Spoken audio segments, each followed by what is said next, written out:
I'm the underdog with the heroic heart. I'm Eric Jones Jr.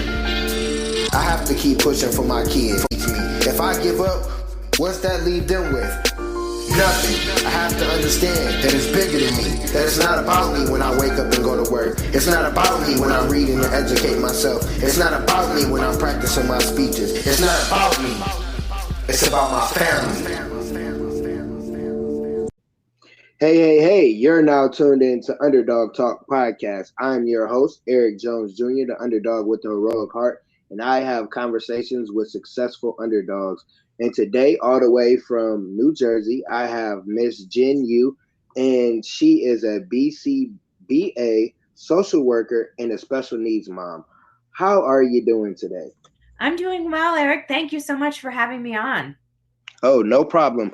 And please tell what the U stands for. I didn't want to jack it up. I don't know why I've been having people with like tough names, but I definitely are not going to jack up your names. Yeah, and this is a tough one. So my last name is Jen Unangst. Well, that's my first and last name. Jen.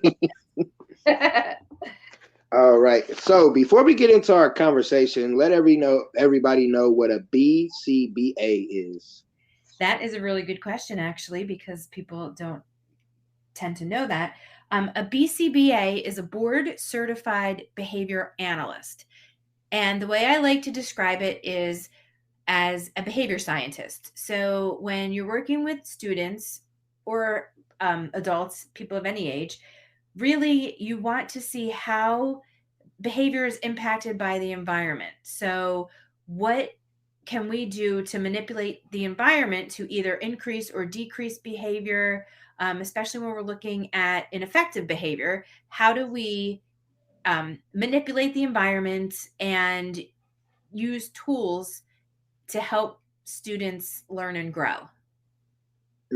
I like that. You said you're a behavior scientist, but I like what you said about the environment, because being a teacher and being working with special needs children for going on 5 years is definitely environment is definitely important to those children, because if it's not the right environment or it's a new environment, their behavior changes. So that's how we're gonna get into today's conversation. We're gonna talk about Jen has a course to help special need parents out, administrators, teachers, anyone that's working with special needs children or have a special needs child.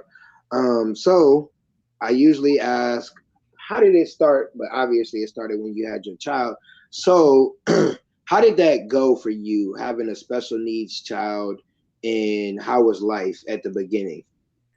So what's interesting is prior to becoming a BCBA, I was a social worker, which I still am, and I incorporate pieces of that into my practice. But I had worked with students with autism, with other neurodiversities, with mental health issues or diagnoses. I'm sorry, mental health diagnoses and academic learning. And so I was in the field, and I really embraced and loved my job, but I ended up staying home when I had kids, and then I had my son, and I was like, I really think that he needs some supports and services. And I, even at 3, took him, once he hit preschool, took him to be evaluated, and they were like, no, nothing's going on. So then again at 4, no, nothing's going on, but he was showing signs. He had weak pencil grasp. He had some meltdowns. He was bopping all over the place. So I, of course, being in the field, was like, trying to look at different things. Like, does he have autism? Does he have ADHD? And fast forward until 3rd grade. So I had fought that entire time. Every year, teachers were telling me, he needs to be evaluated. He'd be evaluated. He would do great on the evaluations because he was being tested in a one-to-one situation and questions were being read to him. So with all of that, he did great. He did not have a formal ADHD diagnosis at the time. But then finally in 3rd grade, I ended up finding a doctor who did diagnosed him with ADHD. That combined with the teacher's input, they finally gave him an IEP. Mm. In the meantime, struggling with that, he was home having meltdowns. He was having a hard time focusing. He has ocular motor dysfunction, which meant that his eyes weren't working at the same time. So he had to strengthen those muscles. And he has visual processing disorder. So it's very hard for him to, for example, look at something and then be able to look down at a paper and take notes. So it was definitely a struggle, and especially dealing with the special education school system was a nightmare. You know, Definitely understand that.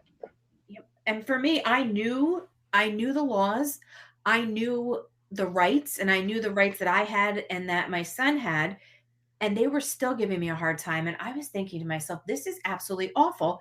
And I was a BCBA in a school. So sitting on both sides of that table, every time I'm in the professional side, I'm always thinking, how do these parents on the other side of that table feel? Because I'm one of them. So through that, this course was born. Mm. All right. So I applaud you because sometimes, we go to the doctors and they'll be like, "Oh, nothing, no, nothing's wrong." And we'll be like, "Oh, okay." And we'll go back and we'll be like, "Oh, okay, whatever." But you were persistent every year until he was in third grade. I know, like, I work with younger kids, preschool, but then I worked in the elementary. So I definitely know how it is to be on the teaching side of special needs. And it's like, as being working there, like I can tell like when something's off about a kid, not like they're trouble kid, like no, he's something wrong with him. I can tell. I'm not a doctor or anything, but I can just tell. And sometimes parents, they'll go and they don't, something's wrong with them, but I don't know. And then they'll tell them, oh, nothing's wrong. And then they get to school and then, oh, their behavior is bad or this and that. And then they're trying to say something's wrong with the kid. It's like, no, you guys missed the diagnosis of he has this or she has that. So I applaud you, first off, for just being persistent Thank and wanting to get your child help. So that's kind of crazy, though, that you were in the field, you working, you handling this, and then boom, you have a kid, and it's like, hold on, oh, okay, I see what's going on here, and it's like you're already kind of prepared, but you're not prepared on the parent side of it because it's different having your own child dealing with Yeah. their issues, their problems, and then going to school and working with it because it's like, oh, okay, I get to go home, I'm good. But now it's like, okay, I go home and then I got to deal with my son. So before we get into like what you do in the course and all that, because that's kind of what I want to talk about. Mhm. How was it being a parent of a special needs child? The reason I ask is because I wouldn't. I'm not special needs in the mental, but in the physical, I am. And I don't know if I ever. I think I asked my mom that. I did an interview on her, but how was that being a parent and dealing with that on your end? So I think that's a great question.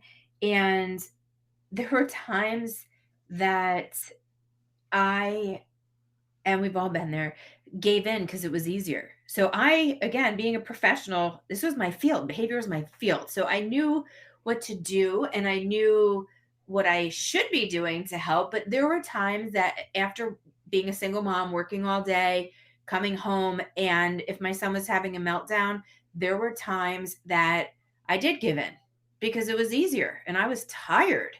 And so that, I think, impacted his behavior because the meltdowns lasted until I was like, okay, girl, what are you doing?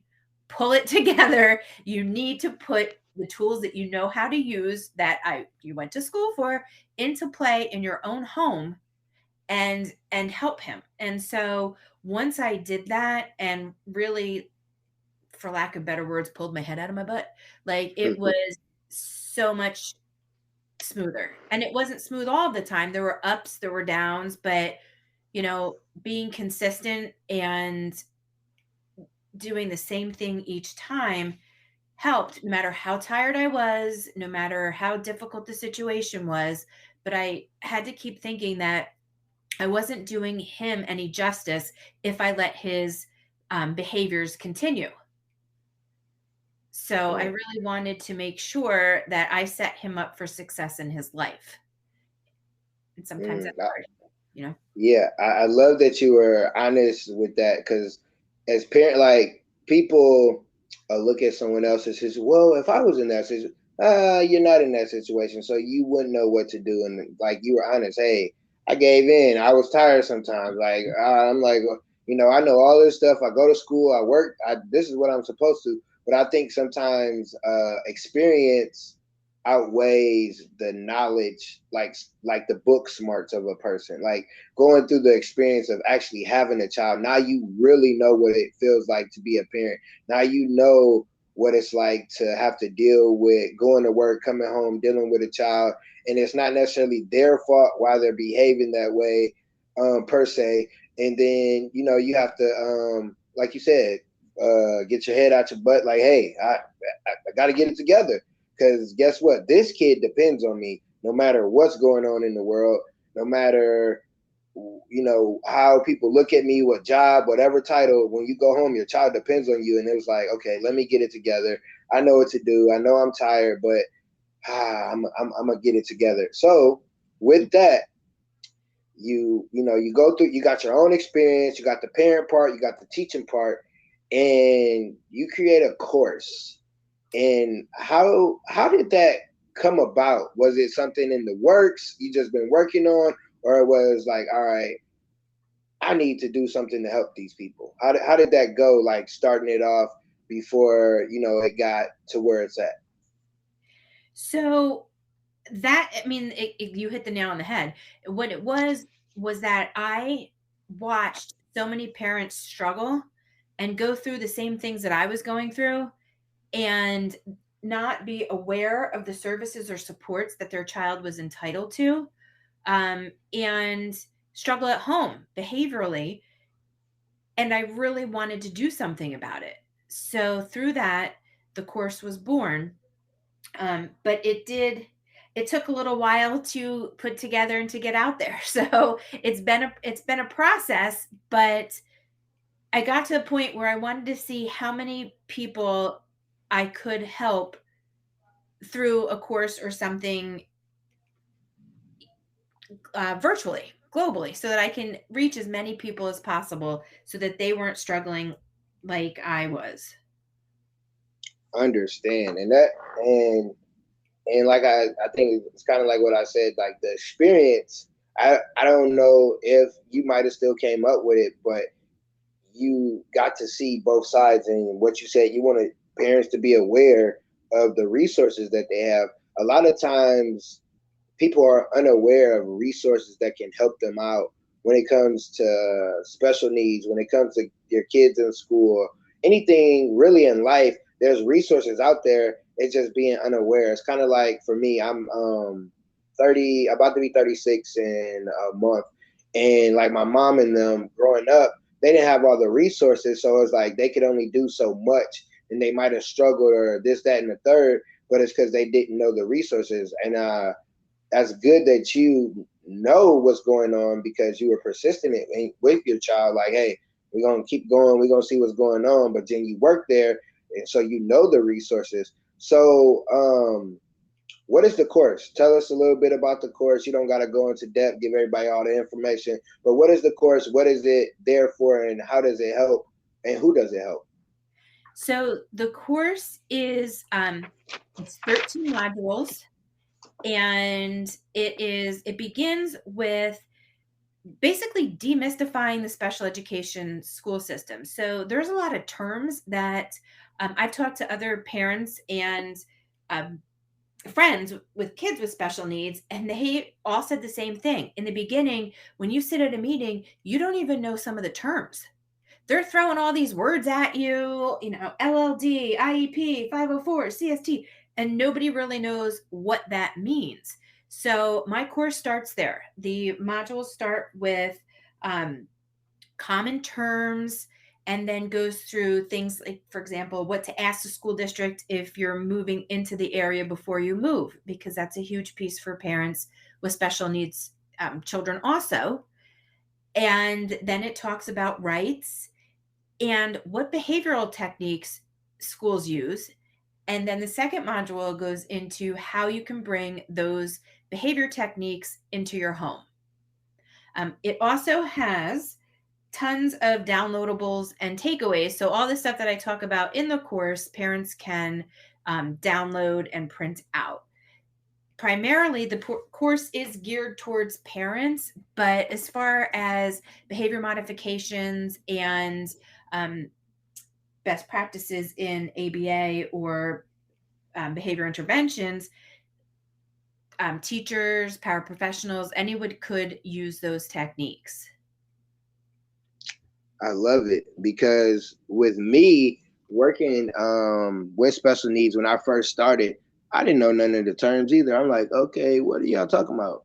Like y'all talking a whole foreign language, IUP. What are you talking? ABA? What in the world? What is Yep. this stuff? Now being in the field, and we have to go to professional development, all these different stuff. It's kind of boring, but it's informational and you get to learn different things. Like I learned so much about autism by the different workshops we had to go through, and it made sense. So when I work with an autism kid and somebody doesn't, it's kind of like they thinking, oh, something, his behavior. No, it's nothing's necessarily wrong.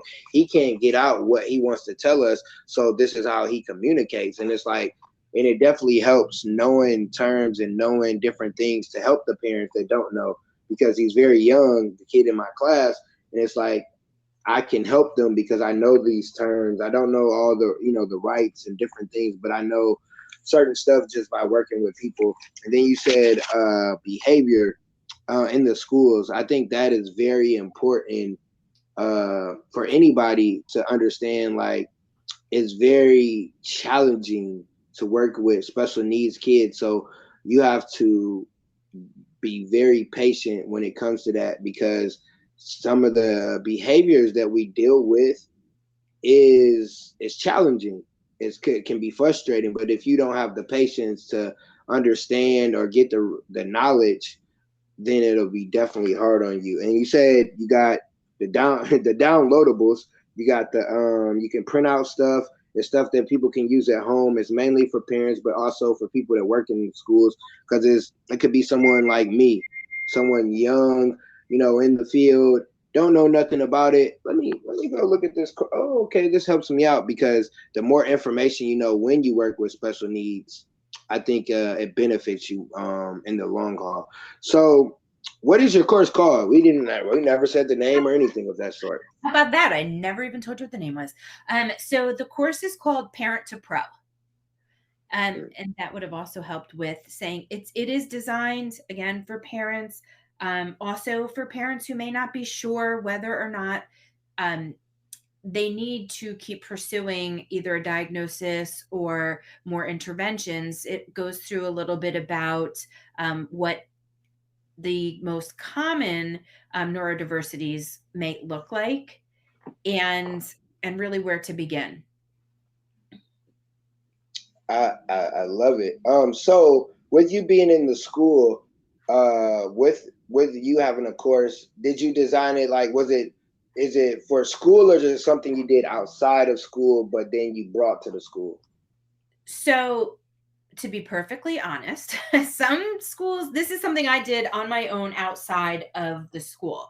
And sometimes schools don't really smile upon these things because there are times that, and not because of any fault of their own, but budget constraints, staffing constraints, they are not always able to fulfill all of the um, rights or all of the services that may be required. So there may be times in some districts where they're not as forthcoming, if that makes Oh, sense. trust Yes. me, I know. Trust me, I know. So I remember when I first I started like speaking and doing all the motivational things as I started this new job working with in special education. So, but the Gen Ed kids, like if they had behaviors, teachers would send them to me, and I had a mentor program outside of the school. So I'm like, oh, how can I do this program in the school? And it was a whole lot to it. Like I had to basically come up with like a curriculum type thing. Like I had to Wow. come up with all this different stuff because it's like because the principal knew me outside of the school, so she was like, "This is what you're going to have to do because we got to present it to X, Y, and Z, and they're going to look at it." And so I definitely understand coming up with a program and then presenting it to the school and all the schools. Not necessarily like something's wrong with the program is they can't necessarily maybe fund it, they can't put it in there or whatever the case may be. So I definitely understand that. But I think a lot of the times when someone works in the school and like you have the experience outside because you're a parent, but or you just whatever you're doing, I think schools should be more open to it because it's people wanting to help the school more so than just coming up with a program. Oh, I've made this program, I want to get paid. No, it's to help whoever the audience is, and sometimes that doesn't work out.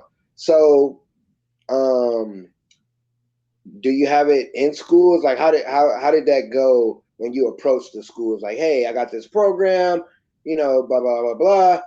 Was it like no no no no, or was it like okay, we like it, we'll see what how did it go? How did the yes no go when you presented it to the schools or even just to your school? So, I because this is so my business is Jennifer Bennett Consulting, and because that is not affiliated with my school, and so for the district that I'm in, I could not and I cannot work with any of those individuals or market it there. And so the other schools, I find primarily the people in the course are parents or educators who want to learn more on their own. So I am finding a lot of districts are saying, "Oh, great idea, but no, thank you." Um, and also speaking to your point, so I also do advocacy. I do parent advocacy, and I do behavior coaching, all virtually. So I work with people from all over the United States. I have not branched out to any other countries yet, but I have found in more schools than not, which was so refreshing to me as an advocate when I went in, and this actually just happened this week. The school said to the mom, who was at the meeting, we're all a team and we want you to know that your input has value and meaning to us. And I was blown away. I was like, that is amazing because you don't hear that as often. I have heard it recently a handful of times in the districts that I've been in, and I just thought that was incredible. There have been other districts that are, nope, this is what we're doing. These are our recommendations. This is what we think is going to happen. If you don't like it, then you're going to have to pursue, taking us to court or whatnot. So I think with this course, again, I find my audience is either parents or teachers who want to learn more, not schools so much.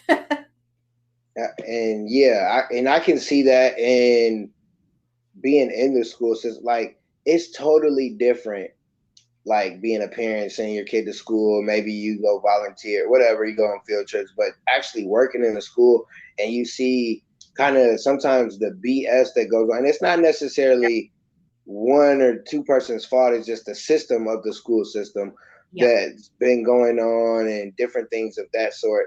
Because for me, and it's on school topic, but off topic of special needs. So being a black man, and when they're talking about racism, they would have a white guy, and I'm like, Right. how can he talk about racism and he's Right. never dealt with it? And it would be like it was so weird to me, like certain professional development. It's like you have these people in here and they're coming in, and me, I'm learning speaking and I'm learning about professional. I was like, I need to really get on my stuff because I can present what these teachers need in a different way because I'm gonna come in, I'm gonna be fun and all these different things. And sometimes it's just about the presenter. It's about okay, Absolutely. you're a parent. So parents are gonna be like, oh, you're a parent of it. Oh, let me hear. I want to know what you got to say. But I love what you said about them saying input. The input that the parent had was valuable to them, and they wanted to listen. Because sometimes people don't want to listen, and I think if school systems listen, if they actually, took took what the parents said or took guardians or whoever's handling these students every day, if they actually listen, it would be a better school system. We'd be able to figure out how to actually help students, besides trying to teach them the stuff that's in school that really doesn't help them in the long run. So I love that you're able to connect with parents, because all it took was one parent to be like, all right, I'm tired of this crap.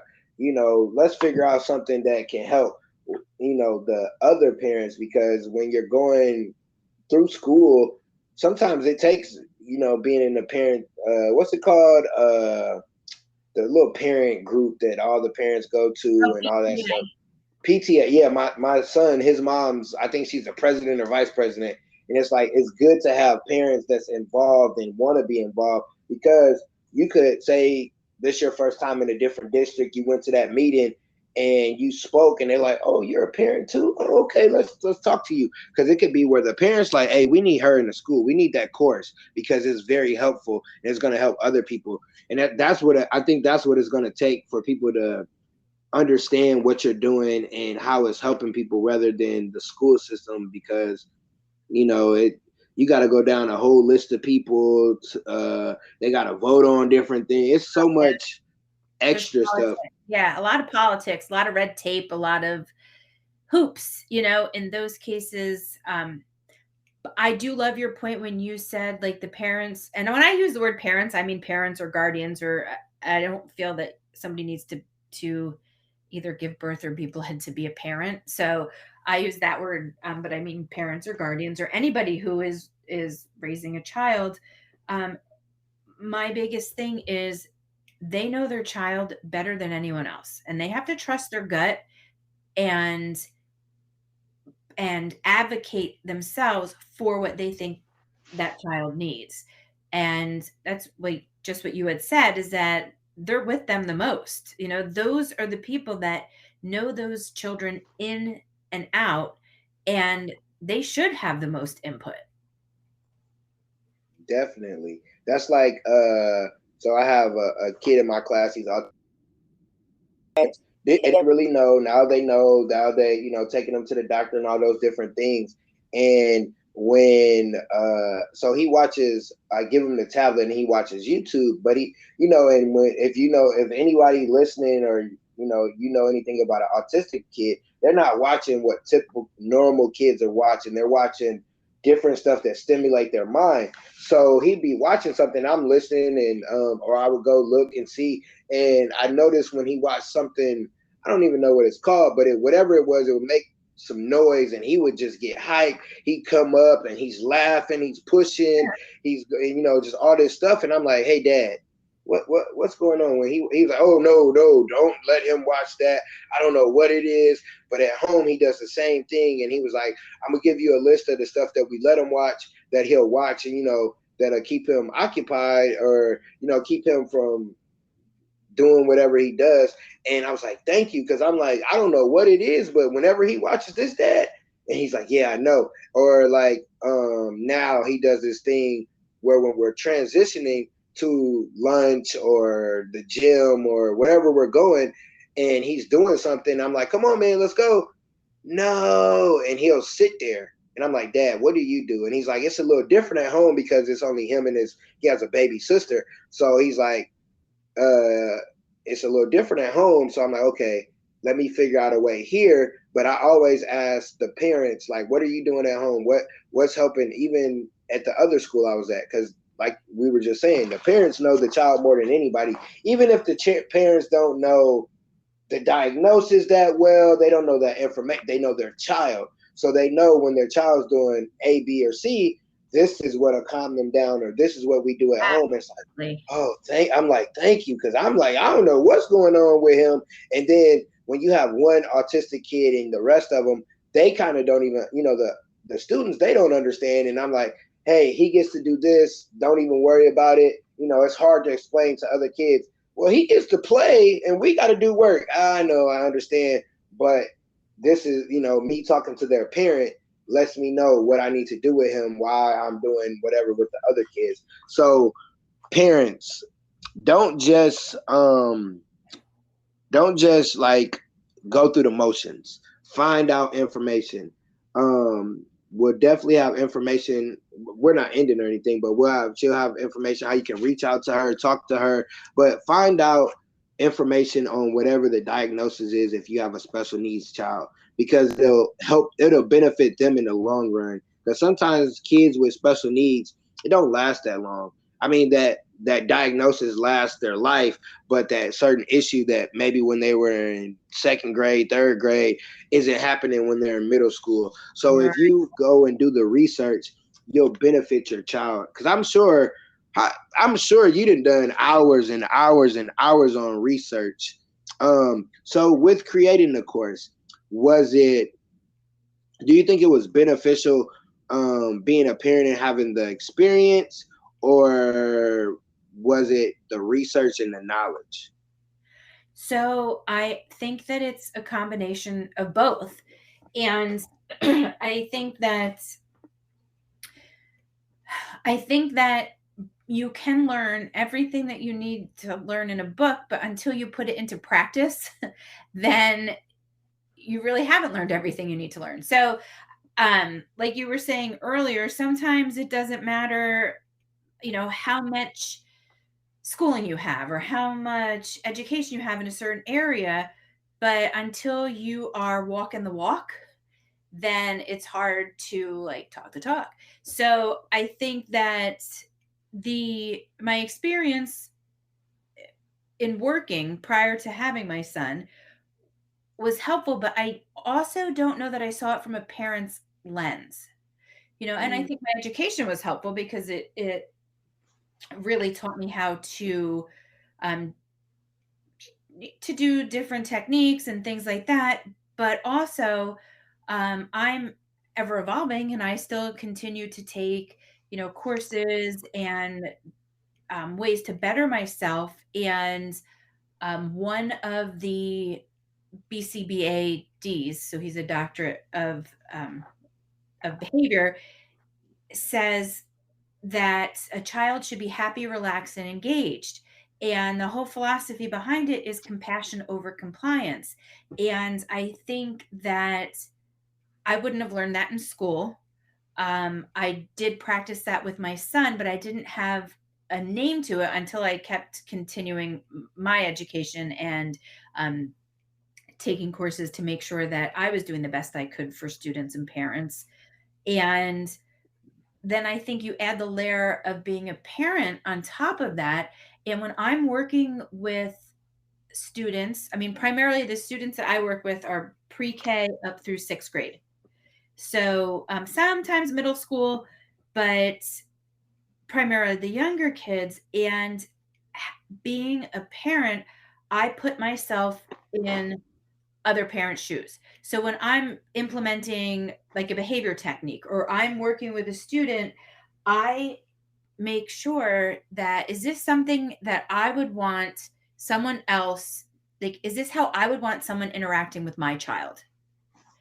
And I think that puts a huge spin on things, that when you are, and I am not saying by any means that people who aren't parents aren't good educators or behaviorists or social workers or paraprofessionals or whomever's in the field, but for me personally, it just drove home deeper what I was already practicing. mm. That what you just said, and putting yourself in other parents' shoes, that definitely, I'm sure that definitely helps. Because like you said, you're like, would I want someone doing this with my child, or do I think this is beneficial? And being an educator, teacher, I think it benefits when you are a parent, because it's just parent moments, or you understand as a parent, like, okay, this, yeah, you all right, like ain't nothing really wrong. You know, Right. or whatever the case. Because especially with me, like with my kids, they're like I have a kid. He likes to hit, so somebody will hit him back, and he's if you don't stop, sir, like please, like I go into dad. I know at certain times I have to go into dad mode on my class, and I can tell they look at me like, oh, he ain't playing. Like, oh, let me calm down. Like one kid, he'll just be staring. He know the class and disappointed me. He just be looking at me all sad, and it's like it helps being a parent and understanding, or just certain things could happen, a child get injured or whatever, something happens at school. As a parent, you're immediately like, oh, okay, this is what you kind of know what to do.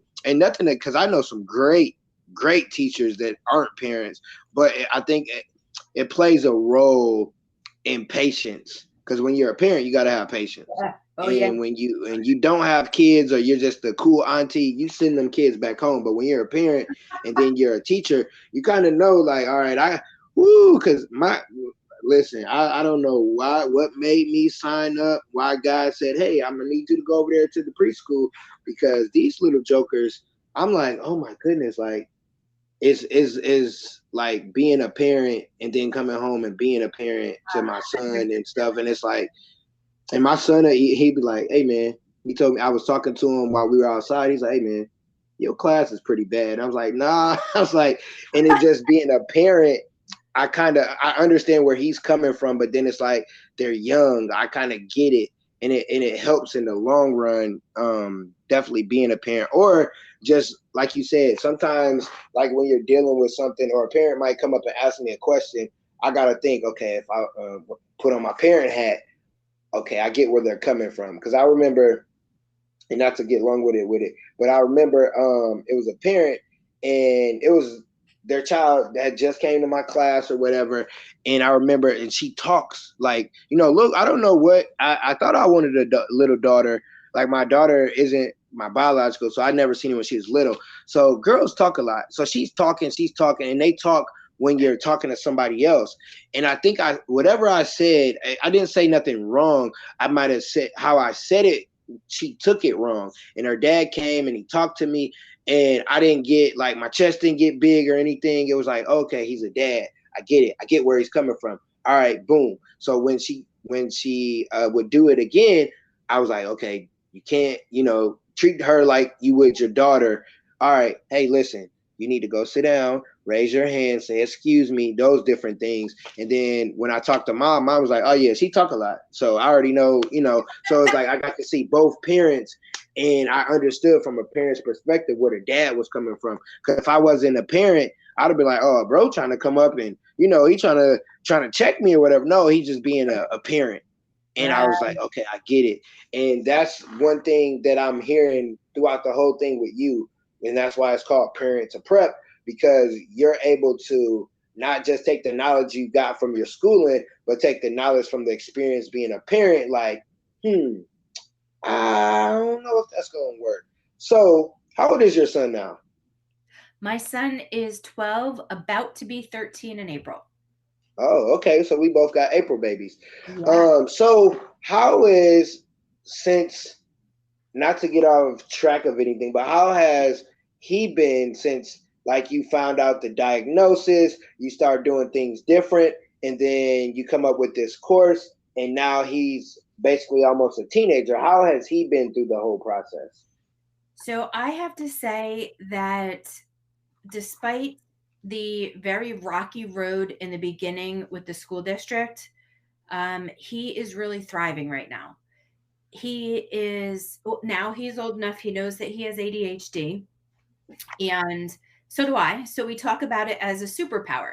And sometimes we can really get focused in on the things that are very interesting to us, and other times we cannot pay a lick of attention to things that are not meaningful. Um, and with forgetting things and like organization skills. So once the school put supports in place for him, um, it made a world of difference, I think, to how he felt about himself in school, because he wasn't doing well. Now he's doing well. He has gotten over the meltdowns, thankfully, but that again And I do talk about him a lot in my course. I also have a daughter who's 14, so I don't want to neglect her, but um, she's not special needs. But in my course, I talk about even things simple when I would say, like, calm down. He wouldn't know what that meant. So I had to really break that down. So after the district, after applying the techniques, after being consistent, I mean, it is not to say that anything is perfect. I don't even strive for perfect. I just strive for, like, let's just do our best. Um, he's really, really doing well That's academically and good. so. Thank That is good. I don't know why this question came because so like with ADHD, is there? Because I feel like as an adult, I feel like throughout life, some of us have it, but not as severely. Like I've seen it. Like I had a nephew kind of have it as he got older. It went away. I had two girl students, but they ended up moving. So you. I've seen it in action. But then I feel like sometimes as an adult, or me personally, like I have a short attention span when it comes to reading or watching TV, like movies. Like when it comes to watching movies, I'm like, okay, yep, this isn't it. I'll go to sleep, whatever the case may be. So, is there different stages or types of ADHD, or is it all one thing? And No, sometimes we just don't notice. no, absolutely. And that is a really good question. No, ADHD, like, I know when we talk about autism, we talk about being on the autism spectrum, but ADHD has a spectrum as well. So you have ADHD, you'll have ADHD inattentive, where maybe someone has more trouble focusing or paying attention or organizing. And then you have ADHD hyperactivity. So then you have a person who may be attentive and able to focus, but has a really hard time controlling their body, or being hyper, is for lack of better words. And then you have a combined type. So you could have someone who has the inattentive piece and the hyperactivity piece. And Mm, within even those three, there's different levels. So some people have ADHD, and the symptoms impact them more throughout their daily life than others. Um, so for somebody like me, I have the inattentive piece. I'm not hyper by any means, but I um, could lose focus, or with time management, or being organized. So I have to put extra supports in place for myself so that I can do all of those things, so I can stay on task, so I make sure I get my work done, and things like that. For my son, he has the combined type. So with him, he is he's not far into the spectrum of ADHD. So he's bouncy. He'll shake his leg. He's always got his fingers in his mouth. He's biting his nails. He's bouncing. He's got the hyperactivity piece. He also has the inattentive piece, um, but it's manageable. He's not a behavior problem at school. So again, that went with the why are they not helping him?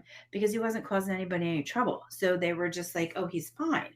Um, which is another thing to note with ADHD, is that sometimes it goes undetected because there isn't enough of, quote, a problem, unquote, in school. And so teachers they accidentally fall through the cracks because they're not picking up on the fact that a child has ADHD. So to answer your question, there is a lot of different aspects of ADHD as well. mm. I'm glad I asked that because I'm sure I got some parts of it because I'm the same way when it comes to organization. Like I can be hype at times. So and it's funny that you say they didn't see enough problems. And I think for like at our school, a lot of us came from working with behavior or special needs. So like this year, like so it's my friend, this is her school, and it's been a year since she started. And it's like since I started, it's like I bring all the kids that had special needs. And I'm like, what in the world? Like I can't think of what, but is part of ADHD, but it's the behavioral side. It's something else. It's more to it. I didn't hear you say it, but I had a girl that had ADHD. She had something where she was like her behavior. She couldn't control it. It'd be like she would hit somebody, but it wasn't like she was hitting them in a harmful way necessarily. It was like she was being playful or whatever. I can't remember what it's called, but I had two girls like that. One girl was like super hype. She was loud. She was the life of the party. But then Mr. Eric, she hit me. Oh, wait a minute. And I remember she hit somebody or she hurt somebody, and it was like she didn't even understand what was going on. And like someone that doesn't know these things, they're like, oh, she's a behavioral problem. We got to get her out of here. Da, da, da. It's like, no, something's wrong with her. And she can't control it. And that's why I was asking her.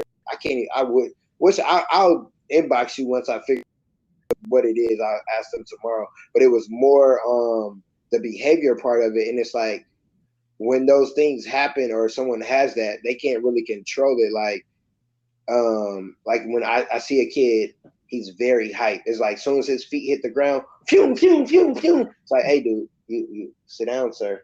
Sit down. Cause it's like they don't in their brain, they're just moving and then somebody could be in the way, they knock them over. They're in their own zone. And it's kind of like almost a kid with autism when they're going through their um whatever situation at the moment. It's they're in their own zone. They don't even notice things around them. And I remember you saying you had to tell your son calm down, and you gotta explain it in a way that he can understand it. Because when my student, when he's going through a situation, he's hype or he's crying, he's falling out. I'm like, hey, I just hold him close to me. Hey, calm down. What's wrong? And he's like, oh, then he understands. Like, okay, all right, this is okay. That's how you figure out the situation. But that's why I wanted to ask, because I feel like when I was a kid, a lot of people that might have had it and it not be that high, they instantly put them on medicine. They instantly did this. They instantly did that. And then they kind of like, oh, let's put him in a special class. It's like, I don't really think he needed to be in that class. Maybe he just needed some help, or he needed a course, or he needed the resources. His parents needed the resources to, help him or her get to wherever they needed to. So I usually ask 3 tips. I'm trying to think what 3 tips would a parent with a child with special needs, not necessarily someone that's just finding out, but someone that's going through the motions, going through just life with a special needs child. What are some 3 tips that you can give them that they can apply to their life right now that can help them, maybe help change their situation, help them get some more information or whatever the case may be? So so from a behavioral standpoint, one of the best things that you can do for your child, and teachers can do this also, is use positive reinforcement. So that means adding something into the environment in hopes that a behavior that you want to see will occur again. So, for example, um, I want my son to clean his room. So he cleans his room, and then I say, "Oh my goodness, you did such a great job cleaning your room. Here's $5." And it's not bribery, because I'm not saying I'll give you $5 if you clean your room. It's something that you add into the environment after. So even if you see them doing something, I love how nicely you used your manners. You can have 2 more minutes on your iPad tonight, or things like that. You get to read with mommy or daddy or grandma, whoever. Um, you did such a nice job, you know, cleaning up after yourself. So, using the positive reinforcement and really focusing on the behaviors that you want to see and giving those behaviors the attention, giving those behaviors the praise and the support really helps the chances that those behaviors are going to continue rather than them showing ineffective behaviors.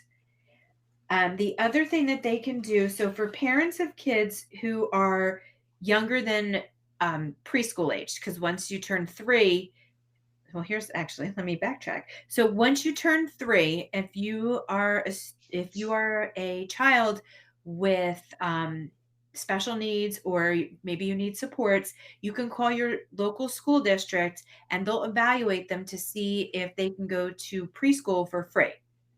And in that aspect, they would have an IEP, they would get evaluated for academics, for speech, for occupational therapy, for physical therapy, and then they can begin preschool at 3 years old. Mm. Um, Prior to preschool, early intervention is huge. And in my course, I give the ways to contact early intervention in the area closest to you. And if you can even Google like early intervention services, but that is from 18 months up until right up till their 3rd birthday. And those services either can go to your home or you can go to a center, but research shows that the earlier supports and interventions and learning takes place, the more successful outcome for the child. So early intervention is huge. Positive reinforcement is huge. And then the other one for parents is look up IDEA, IDEA. It's the Individuals with Disabilities Education Act. And within that, so those are all the educational rights and your child's rights. And then within that, there's FERPA, and which entitles your child to a free and appropriate education. And it lays out a bunch of laws and rules. There is a website, it's Prize, and that will talk about it in parent friendly terms, because if you go to IDEA, it may be a little jargony. You may have a lot of technicalities and a lot of wording in there, but there are websites out there you could Google to look at all the different laws, and you can apply those right away. I love it. What I really love, you kind of like helped me out with the positive reinforcement thing, because I remember because I'm new to the preschool area teaching, and a teacher, she's like, yeah, you got to add that. And you said focus on the behaviors you want to see. That really helped, because I'm like, yeah, I gotta focus, that I gotta go and figure out something, because it's like when you have kids that kind of new to school, it's hard for them to do the things that you want them to do if you only tell them, if you reinforce when they did something positive. So that's something that definitely I can use for myself. And then you said early intervention. You can call your local district to figure out, and then you have to do that before 3, because once they're 3, things change. And then you said look up IDEA, and that'll be helpful with finding out information for your rights. And I love that, because that does, like, that helps everybody that's in the educational field that's listening, that'll tune in. So what is, oh wait, before we get into that, I have to do the sponsor for today's show is christiandewan.com. Positive energy through your clothes. If you use the promo code underdog talk, and it's dog is spelled DAWG, you can get 15% off. We have a fashion show that we're in on the 23rd of April. So we have a lot of new merchandise coming out. It will be out probably the week of that. But again, check it out. Go to the website, christiandewan.com. That's me and my son's clothing line. And use the promo code underdog talk, and you get 15% off. So before we get out of here and you tell people how they can reach you and things, I need an underdog quote. It could be for parents, it could be for administrators, it could be for anyone in the school system, but give us something that they can take away and feel good about after listening to this episode. So this is a piece of my philosophy, and it's something that anybody in any situation and anywhere could apply. And it's about the bumblebee. So aerodynamically, the bumblebee shouldn't be able to fly, but the bumblebee doesn't know it should fly or it shouldn't fly. So there it goes, flying on away. And I think it's so important because we we don't want to put limits on anyone's ability. We don't want to say what we can't do. We just want to keep focusing on the positive, um, and encouraging students, teachers, paraprofessionals, parents to just keep going. Don't listen to the can'ts or shouldn'ts or won'ts, and believe it, and you can do it.